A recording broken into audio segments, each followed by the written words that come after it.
Class 6 সামনেই তোমাদের first unit test পরীক্ষা। আজকে দেখে নাও পরিবেশ বিষয়ের কিছু ইম্পর্টেন্ট প্রশ্ন। এই প্রশ্নগুলো থেকেই কিন্তু তোমরা পরীক্ষায় কমন পেয়ে যাবে। দেখে নাও প্রথম পর্যায়ক্রমিক মূল্যায়ন 2026 ষষ্ঠ শ্রেণী, বিষয় পরিবেশ। কোন প্রকার মৌমাছি মধু তৈরিতে অংশগ্রহণ করে? উত্তরটি হবে শ্রমিক মৌমাছি। কোন গাছ থেকে রজন তৈরি হয়? পাইন গাছ থেকে। বন বিড়ালের অপর নাম কি? খট্টাস।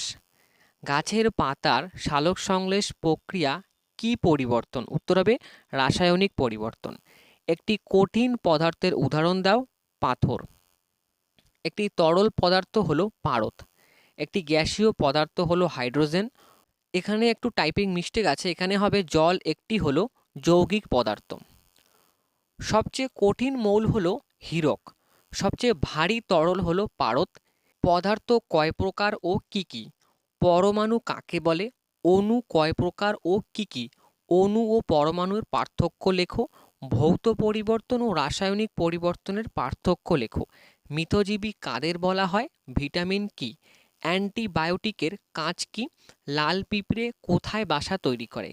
কোন গাছ থেকে রজন পাওয়া যায়? এই হচ্ছে তোমাদের ষষ্ঠ শ্রেণীর পরিবেশ বিষয়ের ফুল সেট। এখান থেকে তোমরা কিন্তু প্রচুর প্রশ্ন কমন পেয়ে যাবে। এরকম করে কিন্তু প্রত্যেকটা সাবজেক্টের